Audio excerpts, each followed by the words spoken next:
देखो chapter probability class +2 exercise 13.3 question number 8 बोलते हैं a factory has two machines A and B. Past record shows that machine A produce 60% of the item of output and machine B 40%. ठीक है, बोलते हैं क्या है, machine A, जो machine A है वो 40% ऑफ द आइटम प्रोड्यूस कर रही है, नॉट 40%, इट इज 60%। और जो मशीन B है वो 40% ऑफ द आइटम प्रोड्यूस कर रही है।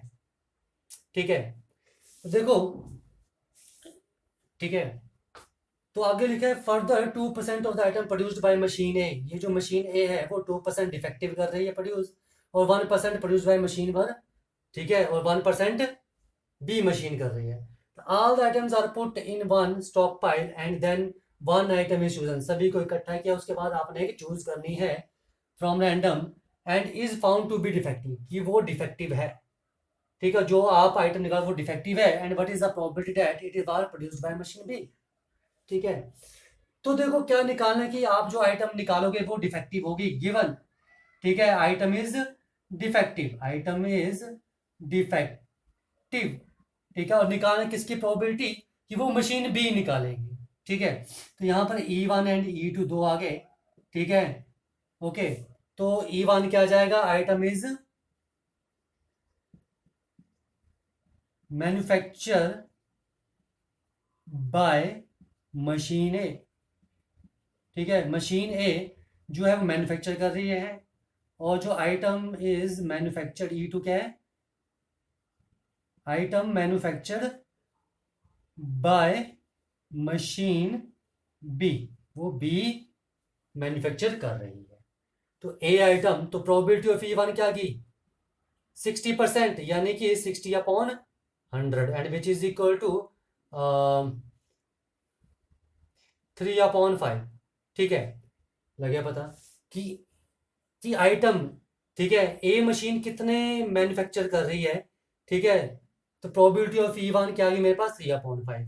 ठीक है, और ये मेरे पास क्या है, E2, ये E2 के लिए है, तो प्रोबेबिलिटी ऑफ E2 क्या जाएगी, मतलब जो आइटम है जो बी मैन्युफैक्चर कर रही है वो क्या जाएगा, 40/100, यानी कि 2/5। ओके, अब देखो उन्होंने क्या पूछा आपसे, फाइंड द प्रोबेबिलिटी दैट, ठीक है, प्रोबेबिलिटी दैट जो आइटम डिफेक्टिव है, ठीक है, वो मशीन बी प्रोड्यूस कर रही है, मशीन बी। तो यानी कि आपको प्रोबेबिलिटी निकालनी है कि जो आइटम है वो मशीन बी प्रोड्यूस कर रही है, और गिवन क्या है, वो डिफेक्टिव है। तो ये चीज आपको पूछिए, तो ये क्या जाएगा, P of A/E2, no, P of E2 into P of A/E2 divide by P of E1 into P of A/E1 plus P of E2 into P of A/E2। अब ये दोनों है क्या, देखो P ऑफ A/E1 का मतलब क्या है, A इज डिफेक्टिव, E1 क्या है, जो ए मशीन प्रोड्यूस करी है, E1 क्या, जो मशीन ए प्रोड्यूस कर रही है। ठीक है, तो क्या प्रोबेबिलिटी है कि जो डिफेक्टिव आइटम आएगी वो मशीन ए प्रोड्यूस करेगी, तो क्या आ जाएगा, वो कितनी थी मेरे पास, 2%। तो 2% मतलब 2/100। ठीक है, और P ऑफ A/E2 का क्या मतलब है कि जो डिफेक्टिव आइटम प्रोड्यूस होगी वो E2 करेगी, तो ये दिया था, E2 का मतलब है मशीन बी, तो मशीन बी 1%, यानी कि 1/100। जो सारी वैल्यूज आपको दी हुई थी सब्स्टिट्यूट कर दो, तो क्या आ जाएगा मेरे पास,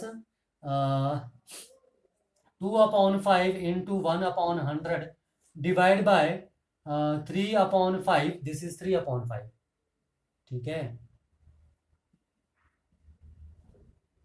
into 2/100 plus 2/5 into 1/100, and which is equal to 2/500 divide by, क्या आ जाएगा, 6 + 2 8/500, 500 कट गया, तो क्या गया मेरे पास 1/4, तो 1/4 इज द प्रोबेबिलिटी।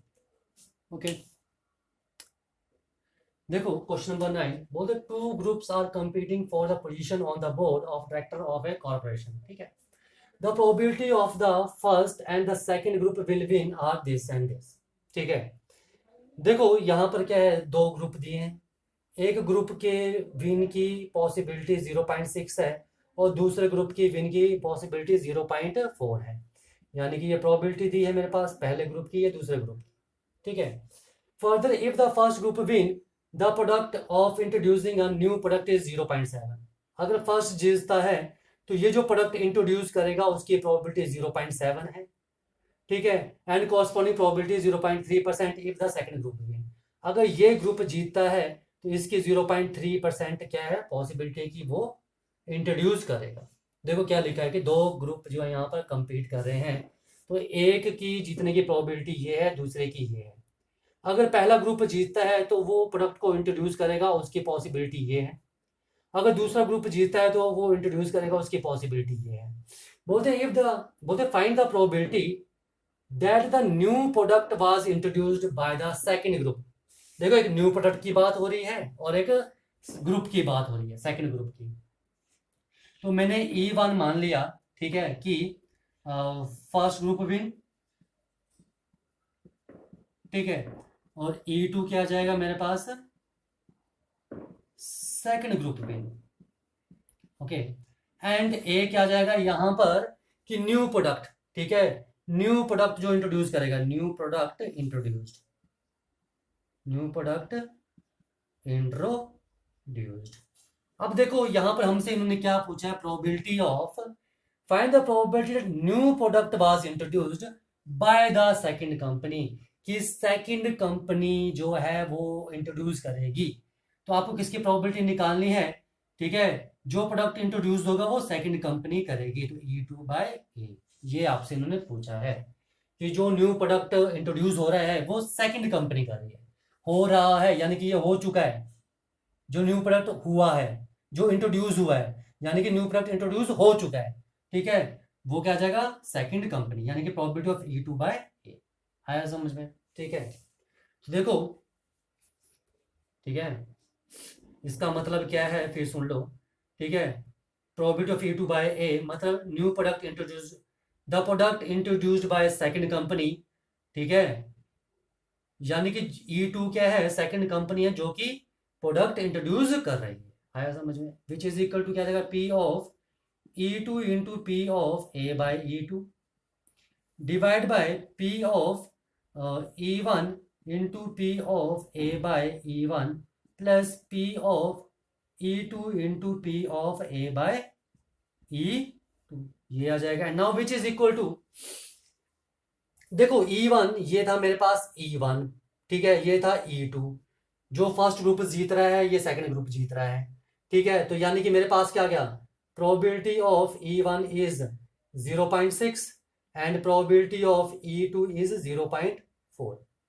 और ये क्या चीज है मेरे पास 0.7 की प्रोबेबिलिटी ऑफ, ठीक है, जो न्यू प्रोडक्ट इंट्रोड्यूस हुआ है वो फर्स्ट कंपनी ने किया है, ठीक है, फर्स्ट ग्रुप ने किया है। और 0.3 क्या है मेरे पास, जो प्रोडक्ट इंट्रोड्यूस्ड हुआ है, न्यू प्रोडक्ट इंट्रोड्यूस हुआ है वो सेकंड ग्रुप ने किया है।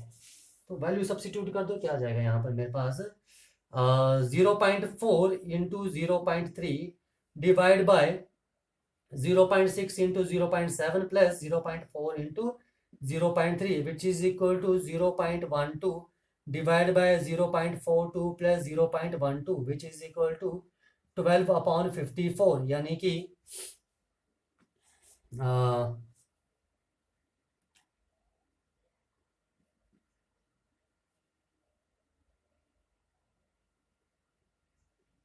2/9 ये आ रहा है, ठीक है, ओके, ठीक है। तो हमारे पास क्या जाएगा कि जो न्यू प्रोडक्ट इंट्रोड्यूस होगा वो सेकंड ग्रुप करेगा, उसकी प्रोबेबिलिटी आ रही है हमारे पास 2/9, ओके। देखो question number 10, suppose a girl throw a die, if she get 5 और 6 she tosses a coin 3 times and notes the number of heads. If she gets 1 2 3 4 she tosses a coin once and notes the whether head और tail is obtained. देखो लड़की क्या कर रही है, coin toss कर रही है, या तो क्या आ रहा है 1 2 3 4, या तो क्या आ रहा है मेरे पास 5 और 6। अगर 1 2 3 4 आ रहा है तो वो कॉइन को एक बार टॉस कर रही है, जो भी मेरे पास कॉइन है। अगर 5 और 6 आ रहा है तो वो कॉइन को 3 टाइम्स टॉस कर रही है, 1 2 एंड 3 टाइम्स। ओके, ठीक है। अब देखो आगे क्या लिखा है, if she obtain exactly one head, अगर एग्जैक्टली वन हेड आता है तो what is the probability that she through this, ठीक है। तो यहाँ पर E1 और E2 क्या जाएंगे, देखो E1 यहाँ पर क्या जाएगा, डाई शोज 1, 2, 3, 4, और E2 क्या जाएगा, डाई शोज 5, 6, और ए क्या आ जाएगा मेरे पास, एग्जैक्टली वन है, ठीक है, एग्जैक्टली वन हेड। अब देखो हमसे पूछा क्या है, सबसे पहले हमसे पूछा है कि what is the probability that she threw 1, 2, 3, 4, यानी कि E1 विद आ डाई। तो आपने प्रोबेबिलिटी निकालनी है कि जब वो E1 1, 2, 3, 4 फेंकेगी, ठीक है, तो हमारे पास एग्जैक्टली वन हेड आएगा। तो E1 बाय ए पूछा है हमारे पास, ठीक है। इफ शी, सभी वैल्यूज निकालेंगे अभी। If she obtain exactly one head, ठीक है, ए क्या गया, exactly one head, what is the probability that she threw 1, 2, 3, 4 with the die. तो उसकी प्रोबेबिलिटी निकालनी है कि उसने 1, 2, 3, 4 डाई से फेंका था, ठीक है, 1, 2, 3, 4 डाई पर आया था, ठीक है। तो मतलब E1 कंडीशन क्या है, under condition A exactly one head. तो ये क्या आ जाएगा, P of E1 into P of A by E1 divide by P of E1 into P of A by E1 plus P of E2 into P of A by E2। आओ इनकी value निकालते हैं। अब E1 क्या है, 1, 2, 3, 4। देखो 1, 2, 3, 4 आने की क्या पॉसिबिलिटी है, डाई को थ्रो करोगे 4 number, favourable case 4 divide by 6, तो P ऑफ E1 क्या आ गया, 2/3, और P ऑफ E2 डाई को थ्रो करोगे तो आपकी फेवर में ओनली 2 केसेस, तो 2/6 यानी कि 1/3, ठीक है। अब देखो हमें क्या निकालना है, P of A by E1। इसका मतलब क्या है, हमारे पास एग्जैक्टली वन हेड आना चाहिए जब हमने 1, 2, 3, 4 आया था। देखो जब 1, 2, 3, 4 आया तो आपने हेड को, सॉरी कॉइन को एक बार टॉस किया, तो एक बार टॉस करने पर हेड आने की पॉसिबिलिटी क्या है, 1/2। आया समझ में, क्या है, 1/2। अब कॉइन एक ही कॉइन को एक बार टॉस किया, यही लिखा है, ठीक है। If she get 1, 2, 3, 4 she tosses a coin once, तो एक बार टॉस करोगे तो कॉइन में क्या आएगा, हेड आएगा या टेल आएगा, तो आने की पॉसिबिलिटी क्या है, 1/2। आया समझ में।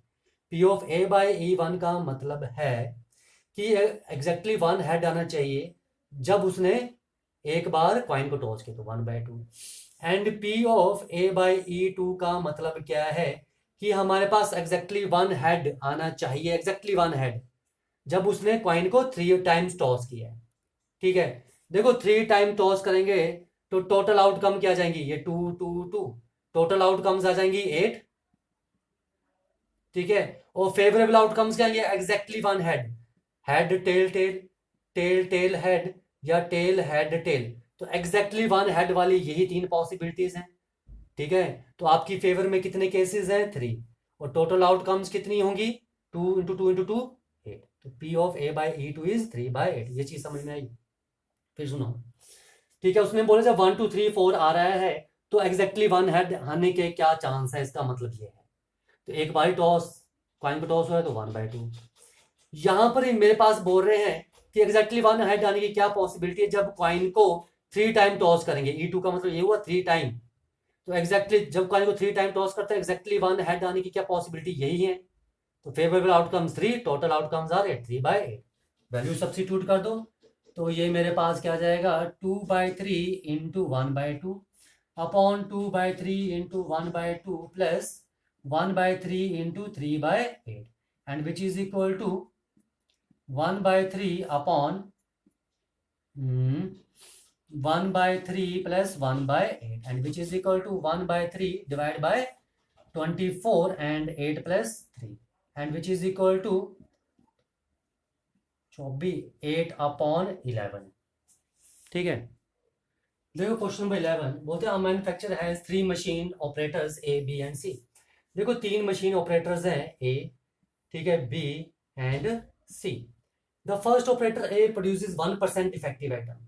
A पर ये जो defective item 1% defective item produce कर रहा है, B 5% और C 7% प्रोड्यूस कर रहा है डिफेक्टिव।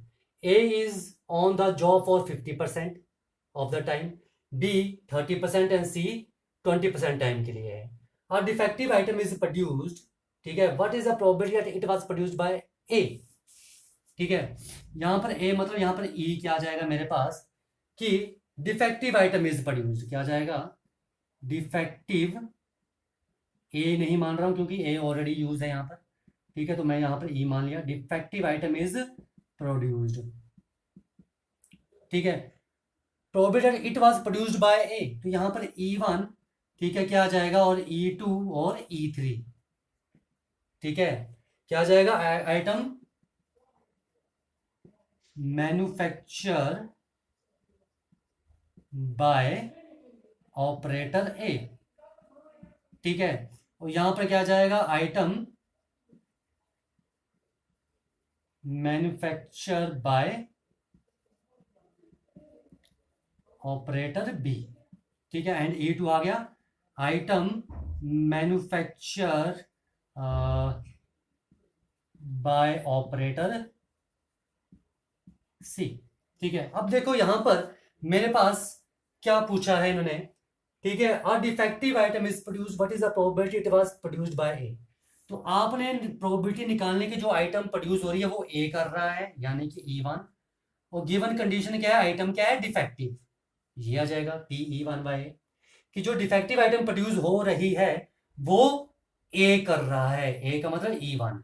ठीक है, तो ये क्या आ जाएगा मेरे पास, फार्मूला बन गया, उसके बाद निकालते हैं वैल्यू सभी, P of E1 into P of E by E1 divide by P of E1 into P of E by E1 plus P of E2 into P of E by E2 and plus P of E3 into P of E by E3। ठीक है, ये आ गया मेरे पास E1 के लिए, ये E2 और ये E3। तो यहाँ पर प्रोबेबिलिटी ऑफ E1 क्या आ जाएगा मेरे पास, कितने टाइम के लिए ये जॉब कर रहा है मेरे पास, ये 50%, यानी कि 50/100 यानी कि 1/2। P ऑफ E2 क्या आ जाएगा, ये कितने टाइम के लिए जॉब कर रहा है, B 30% यानी कि 3/10, और प्रोबेबिलिटी ऑफ E3 यानी कि कितने टाइम के लिए जॉब कर रहा है, 20% in 20/100 and which is equal to 1/5। Okay, अब देखो P of A by E1 का क्या मतलब है कि डिफेक्टिव आइटम प्रोड्यूस हो रही है वो E1 कर रहा है, ठीक है, तो वो क्या है, E1 मतलब A प्रोड्यूस कर रहा है, तो A कितना कर रहा था, 1%, तो 1/100 and P of A by E2 क्या जाएगा कि जो आइटम है वो डिफेक्टिव प्रोड्यूस हो रही है जो कि E2 मतलब B कर रहा है, तो B कितने कर रहा है, 5%, तो 5/100 and P of A by E3, इसका मतलब है जो डिफेक्टिव आइटम प्रोड्यूस हो रही है वो E3 यानी कि C ऑपरेटर, तो C ऑपरेटर कितने कर रहा है, 7%, 7/100, वैल्यू सब्स्टिट्यूट कर लो, सॉल्व कर लो, क्या जाएगा, 1/2 into 1/100 upon 1/2 into 1/100 plus 3/10 into 5/100 plus 1/5 into 7/100 and which is equal to 1/200, और नीचे क्या जाएगा यहाँ पर 1/200 प्लस 15/1000 एंड प्लस 7/500। इसे सॉल्व कर लो, इसे मैं रफ कर देता हूँ, यहीं कर लेते हैं solve, and which is equal to 1/200, और नीचे एलसीएम क्या जाएगा आपके पास यहाँ पर 1000 and 5 plus 15 plus 14 and which is equal to, ठीक है, ये कट गया, तो ये आ गया मेरे पास 5/20 एंड 34, 5/34 आ रहा है। ठीक है, तो 5/34 ये प्रोबेबिलिटी होगी कि जो मेरे पास डिफेक्टिव आइटम प्रोड्यूस होगी वो ए ऑपरेटर करेगा। ओके, देखो नेक्स्ट क्वेश्चन, क्वेश्चन नंबर 12 बोलते हैं card from a pack of 52 card is lost. ठीक है, 52 कार्ड्स, उसमें से कार्ड लॉस्ट हो गया, the remaining card of the pack 2 cards are drawn, जो बाकी कार्ड बचे उसमें से 2 कार्ड निकालने हैं, and found to be diamond, और जो दोनों क्या है वो डायमंड हैं। ठीक है, find the probability at the lost card being a diamond, कि जो लॉस्ट कार्ड होगा वो डायमंड होगा। ठीक है, तो यहाँ पर देखो हम E1, ठीक है, और E2 दो यहाँ पर हम लेते हैं। ठीक है, एक आ जाएगा मेरे पास लॉस्ट कार्ड इज डायमंड, ठीक है, and E2 is lost card is not diamond. ठीक है, ये दो चीजें आ गई। और ए क्या आ जाएगा हमारे पास, क्या लिखा है यहाँ पर, ठीक है, two cards are drawn and are found to both diamond, तो ए क्या आ जाएगा, ठीक है, two drawn cards are diamond, वो क्या होंगे मेरे पास, डायमंड होंगे। ठीक है, अब देखो हमें क्या पूछा है, उसके बाद ये सब कुछ निकालेंगे। प्रोबेबिलिटी निकालनी है कि find the probability of the lost card being a diamond, जो लॉस्ट कार्ड है वो डायमंड है, यानी कि P ऑफ E1। ठीक है, और जो आपने कार्ड निकाले दोनों क्या है मेरे पास, diamond, P of E1 by A. ये चीज समझ में आई। देखो E1 एंड E2 हमने दो चीज मान ली, यहाँ पर दो इवेंट मान लिए। ठीक है, E1 is lost card is diamond and E2 is lost card is not diamond. और ए क्या आ गया, टू कार्ड्स आर, ठीक है, जो टू ड्रॉन कार्ड्स हैं वो क्या है, डायमंड के हैं। ठीक है, तो बोल रहे हैं कि जब आप कार्ड निकालोगे, ठीक है, आपने पैक ऑफ जो कार्ड बचे हैं 51 कार्ड, वहां से जो कार्ड निकालोगे अगर, ठीक है, वो जो दो कार्ड निकालोगे वो दोनों डायमंड होंगे। ठीक है, आपने प्रोबेबिलिटी निकालनी है कि the lost card being a diamond, जी, कि जो कार्ड गुम हो चुका है वो क्या है, डायमंड, यानी कि लॉस्ट कार्ड इज डायमंड, यानी कि E1 की प्रोबेबिलिटी निकालनी है। गिवन कंडीशन क्या है, दो कार्ड आपने जो निकाले हैं वो क्या है, डायमंड। फिर सुन लो, देखो E1 मैंने मान लिया कि लॉस्ट कार्ड डायमंड है, E2 मान लिया लॉस्ट कार्ड जो डायमंड नहीं है। और ए क्या आ जाएगा कि हमें टू कार्ड्स यहाँ से निकालने जो कि क्या होंगे, डायमंड के। तो आपको पूछा है find the probability that the lost card being diamond, यानी कि E1। ठीक है, गिवन कंडीशन क्या है कि आप दो कार्ड निकाल चुके जो कि क्या है, डायमंड के। तो ये क्या आ जाएगा, P of E1 into P of A by E1 upon P of E1 into P of A by E1 plus P of E2 into P of A by E2, ये चीज आ जाएगी। आ जाओ अब ये निकालते हैं P ऑफ E1। देखो मेरे पास क्या है, ठीक है, कि E1 and this is E2, यानी कि लॉस्ट कार्ड, यहां पर जो एक कार्ड गुम हो चुका है। ठीक है, P ऑफ E1 का मतलब क्या है, यानी कि आप किसकी निकाल रहे हो यहाँ पर, डायमंड की। ठीक है, कि डायमंड के कार्ड की आने की प्रोबेबिलिटी क्या है, 13/52 विच इज इक्वल टू 1/4। ठीक है, तो P ऑफ E2 क्या होगा, कि वो डायमंड का कार्ड नहीं आएगा, 1 - 1/4, 3/4। ठीक है, तो E1 क्या है, कि वो मेरे पास कार्ड डायमंड का आएगा 1/4। ठीक है, कि हमारे पास जो कार्ड गुम हुआ है वो डायमंड का कार्ड है, तो 13 में से कोई कार्ड गुम हुआ होगा, तो कार्ड गुम होने की प्रोबेबिलिटी क्या, 1/4, और नहीं होने की 3/4। ठीक है, लॉस्ट होने की 1/4 और लॉस्ट नहीं होने की 3/4। ओके, तो देखो आगे हमारे पास क्या है यहाँ पर, P of A by E1 क्या आएगा। ए मतलब आपको दो कार्ड लेने हैं, कहाँ से, जब हमारे पास एक कार्ड जो है डायमंड का गुम हो चुका है। P of A by E1 क्या है, ए का मतलब दो कार्ड डायमंड के आने चाहिए। ठीक है, और E1 का मतलब क्या है यहाँ पर, कि आपका एक कार्ड गुम हो चुका है जो कि डायमंड का है। तो आपको यहाँ पर 12 कार्ड में से एक डायमंड का गुम हो चुका है, तो 12 में से दो सिलेक्ट करने हैं, तो 12C2। ठीक है, अपॉन कितने कार्ड बचे हैं, एक गुम हो चुका है तो 51C2, टोटल क्या आ जाएगी, फेवरेबल आउटकम 12C2, यानी कि 12 डायमंड में से 2 डायमंड के कार्ड आपने सेलेक्ट करने हैं।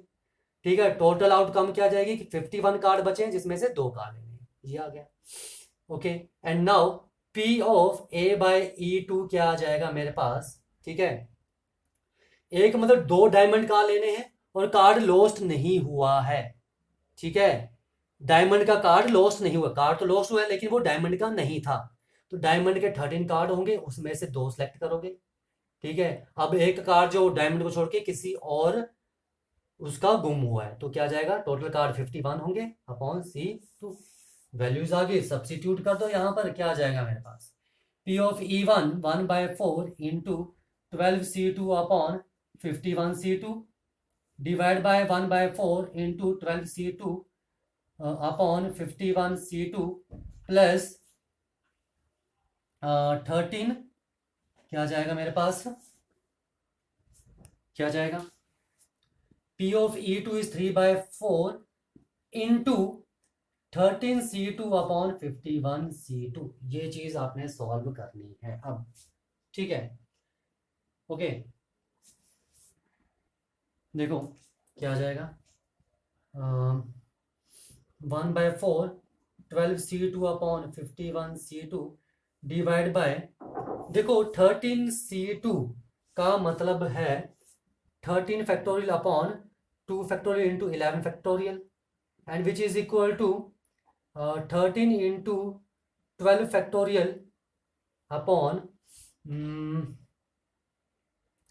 2 इंटू 11 फैक्टोरियल लिख सकते हैं, ठीक है, which is equal to 13 into, ये क्या आ जाएगा, ये देखो 12C2 का मतलब क्या है, 12 factorial upon 2 into 2 factorial into 10 factorial, ठीक है, तो 11 इंटू 10 फैक्टोरियल लिख लें, तो 13 अपॉन 11 इंटू क्या आ जाएगा 12C2, तो इसे मैं लिख सकता हूँ 1/4 into 12C2 upon 51C2 plus 3/4 into 13 upon 11 into 12C2 upon 51C2, ठीक है, ओके।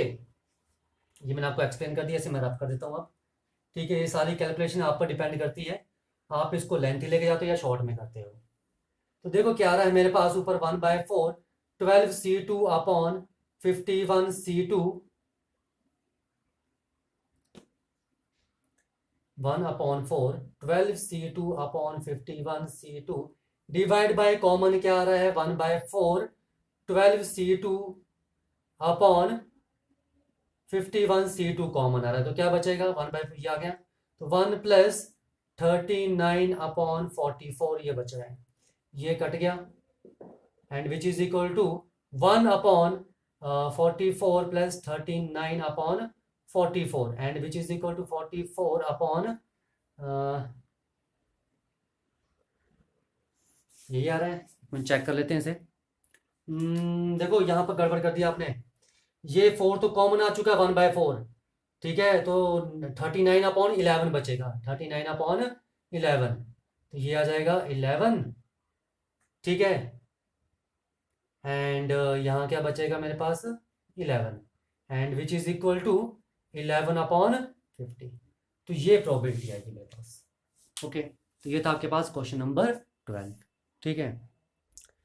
देखो क्वेश्चन नंबर 13 बोलते हैं probability that A speak truth is 4/5, ए जो है वो ट्रूथ बोल रहा है, उसकी प्रोबेबिलिटी 4/5 है, ठीक है, तो झूठ बोल रहा है तो उसकी क्या होगी 1 - 1 4/5, ट्रूथ बोलने की 4/5, तो झूठ बोलने की क्या होगी 1 - 4/5 विच इज इक्वल टू 1/5, ठीक है, ओके।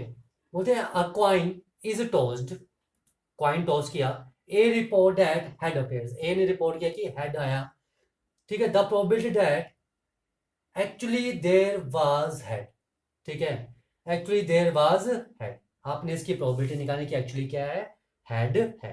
देखो यहाँ पर मैं 2 इवेंट ले रहा हूँ E1 एंड E2, ठीक है, कि actually head appear, actually head appear, कि एक्चुअली में ही हेड आया है, और E2 आ गया मेरे पास एक्चुअली टेल अपीयर, कि टेल आया हुआ है, ठीक है। और देखो यहां पर मैंने एक इवेंट मान लिया E, मान कैसे लिया, ठीक है, E क्या है मेरे पास, ठीक है, कि ए रिपोर्ट्स दैट हेड अपीयर, ठीक है, ए रिपोर्ट्स हेड अपीयर, ठीक है, क्योंकि ये गिवन दिया हुआ है, ठीक है, अगर ये मेरे पास गिवन है तो ये मेरे पास क्या होगा, जिसे हम ए मानते हैं, तो ए तो ऑलरेडी यूज है, तो मैं यहाँ पर ए ले रहा हूँ, ठीक है, तो ई क्या आ जाएगा कि ए रिपोर्ट्स हेड अपीयर, और E1 और E2 क्या आ जाएंगे, क्या पूछा है probability that actually there was head, तो क्या होगा एक्चुअली देयर वाज हेड होगा, या तो उसमें एक्चुअली क्या होगा टेल होगा, तो हमें किसकी प्रोबेबिलिटी निकालनी है? प्रोबेबिलिटी निकालनी है कि देयर वाज एक्चुअली हैड है यानी कि E1 की, और गिवन कंडीशन क्या है कि ए रिपोर्ट्स हैड, उसने हैड को रिपोर्ट किया है E1 बाय ई। तो ये चीज आपने निकालनी है। तो क्या आ जाएगा? P of E1 into P of E by E1 divide by P of E1 into P of E by E1 plus P of E2। इनकी वैल्यू भी निकालेंगे अभी, देखो। ठीक है, हमें ये लग गया पता है कि हमने क्या फार्मूला अप्लाई करना है और क्या निकालना है। ठीक है, आ जाओ। अब देखो P ऑफ E1, मेरे पास P ऑफ E1 क्या आएगा? देखो कॉइन है, ठीक है, तो टॉस करोगे यार, या तो हेड आएगा, एक्चुअली हेड आएगा, या एक्चुअली टेल आएगा। यानी कि E1 आ गया और ये E2 आ गया। ठीक है, तो एक्चुअली हेड आएगा, उसकी प्रोबेबिलिटी क्या होगी? 1/2। और जो एक्चुअली टेल आएगा P ऑफ E2, उसकी प्रोबेबिलिटी होगी 1/2। अब देखो यहाँ पर क्या है मेरे पास, P of E by E1 और P of E by E2 की वैल्यू क्या आएगी? इसका मतलब क्या है? देखो इसका मतलब है कि हमें प्रोबेबिलिटी निकालनी है कि वो हेड आया था। कंडीशन क्या है कि E1, कि वो एक्चुअली में ही हेड आया था। स्पीक्स ट्रूथ, ट्रूथ बोलने की जो उसकी पॉसिबिलिटी है वो 4/5 है। यहां देख लो। ठीक है, ये मेरे पास था E1 हेड के लिए, ये था मेरे पास टेल के लिए। ओके, ठीक है। अब देखो यहां पर जो P of E by E1 का मतलब क्या है? ठीक है, कि E का मतलब है एक्चुअली हेड आया है, एक्चुअली में हेड आया है। और E1 क्या है? नहीं सॉरी, E का मतलब है कि हेड आया, उसने रिपोर्ट किया। और E1 क्या है? एक्चुअली में ही हेड आया है। ठीक है, देखो P ऑफ E1 क्या आ जाएगा? ठीक है, कि एक्चुअली में हेड, E1 क्या है? एक्चुअली में हेड आया है। एक्चुअली में हेड आया तो यहाँ पर वो ट्रूथ बोल रहा है, जो वो ट्रू बोल रहा है कि हेड ही आया था, तो वो क्या आ जाएगी मेरे पास? 4/5 प्रोबेबिलिटी। ठीक है, हो सकता है कि टेल, वो बोल दे कि टेल आया है, तो झूठ बोलने की प्रोबेबिलिटी क्या हो जाएगी उसकी यहाँ पर? 1/5। तो ये क्या है मेरे पास? P of E by E1। आया समझ में? एक बार फिर सुन लो। देखो एक्चुअली में जब कॉइन टॉस किया, एक्चुअली में हेड आया, ये एक्चुअली में टेल आया। ठीक है, अब उसने ट्रुथ बोला तो एक्चुअली हेड आया था, हेड आया तो ट्रुथ बोलने की प्रोबेबिलिटी क्या थी? 4/5। तो एक्चुअली में हेड है तो ट्रुथ बोलने की प्रोबेबिलिटी है 4/5। तो E/E1 का मतलब क्या है? ठीक है, E/E1 का मतलब है कि उसने रिपोर्ट किया हेड आया है, और E1 का मतलब एक्चुअली में ही हेड आया था, इसका मतलब ट्रुथ बोल रहा है, तो 4/5 आ जाएगी। ठीक है, ओके। अब देखो यहां पर E2 एक्चुअली में क्या है? टेल आया हुआ है। ठीक है, तो उसने ट्रुथ बोला, ट्रुथ। ठीक है, ट्रुथ बोला कि एक्चुअली में ही टेल आया था। ठीक है, तो वो क्या जाएगी? 4/5 प्रोबेबिलिटी। ठीक है, और उसने झूठ बोल दिया कि हेड आया था, तो उसकी क्या है? 1/5। ठीक है, ओके। तो यहां क्या आ जाएगा मेरे पास कि P of E by E2 का मतलब है कि उसने बोल दिया हेड आया था, और एक्चुअली में क्या आया था? टेल, यानी कि झूठ बोला, तो झूठ बोलने की प्रोबेबिलिटी क्या है? 1/5। ओके, ये चीज आई समझ में? देखो एक बार फिर सुन लो इन्होंने क्या किया था। इसे मैं रफ कर देता हूँ, फिर समझाते हैं इसको, फिगर को। ठीक है, कि क्या है, क्या ये चीज। देखो क्या हुआ कि कॉइन को टॉस किया तो एक्चुअली में हेड आया और ये एक्चुअली में टेल आया। This is E1 and this is E2 actually में। ठीक है, ओके। अब देखो जो ए ने बोला, ए ने क्या बोला? या तो बोलेगा हेड आया, या तो बोलेगा टेल आया। ठीक है, एक्चुअली में हेड आया, वो हेड बोल रहा है, यानी कि ट्रुथ बोल रहा है। ट्रुथ बोल रहा है तो ट्रुथ बोलने की प्रोबेबिलिटी क्या है? 4/5। और उसने बोला कि हेड आया है, ठीक है, लेकिन उसने बोला कि टेल आया था। एक्चुअली में हेड आया है, लेकिन उसने बोला टेल आया, झूठ बोला, झूठ बोलने की प्रोबेबिलिटी क्या है? 1/5। तो ये 4/5 क्या है? P of E by E1। यानी कि E का मतलब है, E का मतलब है कि उसने बोला हेड आया है, और E1 का मतलब क्या? एक्चुअली में हेड आया था, तो मतलब ट्रुथ बोला था। ठीक है, अब E2 आ जाओ यहां पर। ठीक है, देखो एक्चुअली में टेल आया है, तो वो क्या बोलेगा? या तो ट्रुथ बोलेगा, ट्रुथ बोलेगा तो टेल होगा, तो उसकी प्रोबेबिलिटी 4/5। ठीक है, और अगर उसने बोल दिया फॉल्स कि हैड आया है, तो उसने क्या बोला, झूठ बोला, तो जिसकी प्रोबेबिलिटी क्या है मेरे पास 1/5। ठीक है, तो वो क्या है मेरे पास P ऑफ E/E2। E/E2 का मतलब क्या है, E/E2 का मतलब है कि उसने बोला कि E का मतलब है कि हेड आया है, लेकिन एक्चुअली में E2 क्या है, टेल आया, तो झूठ बोला है, तो क्या आएगा 1/5। तो हम यहाँ पर ये वैल्यू सब्स्टिट्यूट करते हैं, आ जाओ। तो देखो क्या आ जाएगा, वैल्यू सब्स्टिट्यूट करोगे, P ऑफ E1 क्या था मेरे पास 1/2, एंड ये था ना P of E1 is equal to 1/2, and P of E2 is also 1/2। तो 1/2 into this is 4/5 divide by 1/2 into 4/5 plus this is 1/2 into 1/5 and which is equal to 4/10 divide by 4/10 plus 1/10 and which is equal to 4/10 plus 5/10, 10 से 10 cut गया and which is equal to 4/5। देखो 14 question, both if A and B are two events such that A is subset of B and PB is not equal to 0। यहाँ पर हमें 4 चीजें दी हैं जो हमें चेक करनी है। ठीक है, देखो A is subset of B, अगर A B का सबसेट है हमारे पास, ठीक है, तो हमारे पास क्या आएगा, A इंटरसेक्शन B किसके इक्वल आएगा, A के, क्योंकि A B में से ही आ रहा है। ठीक है, तो P of A intersection B किसके इक्वल हो जाएगा, मेरे हमारे पास P ऑफ A के इक्वल। ठीक है, यही होगा। और जो P ऑफ A है वो हमारे पास P ऑफ B से कम होगा। ठीक है, P ऑफ B, क्योंकि A B का सबसेट है तो P ऑफ A क्या होगा, P ऑफ B से कम होगा। ठीक है, आ जाओ पहले हम निकालते P of A by B। P of A by B क्या होता है, P of A intersection B divide by P of B। Now P of A intersection B, A intersection B A के इक्वल है, तो P of A upon P of B के equal आ जाएगा। ठीक है, ये चीज आ गई। तो हमारे पास फर्स्ट ऑप्शन थी कि ये P B upon P of A के इक्वल है, ये फर्स्ट ऑप्शन है। ठीक है, P of A by B।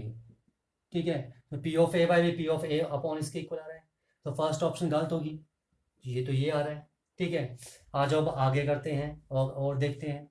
ठीक है, देखो ऑल्सो, देखो जो प्रोबेबिलिटी ऑफ B, जो B है वो हमेशा क्या होगी, या तो 1 होगी या तो 1 से कम होगी। ठीक है, take it reciprocal on both side, तो 1 अपॉन P ऑफ B, ठीक है, is greater than equal to 1 multiply by P of A on both side, तो P of A by P of B is greater than equal to P of A, यही आएगा। और देखो अगर मैं इसका यूज करूं फर्स्ट का, ठीक है, तो यहां क्या लिख सकता हूं, इसकी जगह क्या लिख सकता हूं, P of A by B लिख सकता हूं, जो कि क्या आ जाएगा मेरे पास, greater than equal to P of A आ जाएगा। और ये मेरे पास जो है थर्ड ऑप्शन है, तो third option is the correct answer, तो ये इसका आंसर आएगा। आया समझ में? फिर सुन लो, देखो ए हमारे पास जो है बी का सबसेट दिया है, तो ए इंटरसेक्शन बी ए के इक्वल होगा, ये तो हमें पता है। ठीक है, हमें क्या है, फर्स्ट ऑप्शन हमें चेक करना है P of A by B इसके इक्वल है या नहीं, तो P of A by B क्या जाएगा, P of A intersection B upon P of B. ठीक है, तो ए इंटरसेक्शन बी ए के इक्वल है, तो मेरे पास P of A upon P of B आ जाएगा। ठीक है, तो पहली ऑप्शन तो गलत होगी, ये नहीं होगा। सेकंड चीज देखो, हमारे पास पी ऑफ बी जो है, जो प्रोबेबिलिटी है बी की, वो हमेशा 1 या 1 से कम होगी। ठीक है, तो हमने क्या किया, देखो हमें रिजल्ट यहाँ पर चेक करना है कि वेरीफाई हो रहा है या नहीं, उसके लिए मैंने यहाँ पर रेसिप्रोकल ले लिया ऑन बोथ साइड, ये हो जाएगा, इनइक्वालिटी उल्टी हो जाएगी। पी ऑफ ए से मल्टीप्लाई कर दिया बोथ साइड, ये आ गया।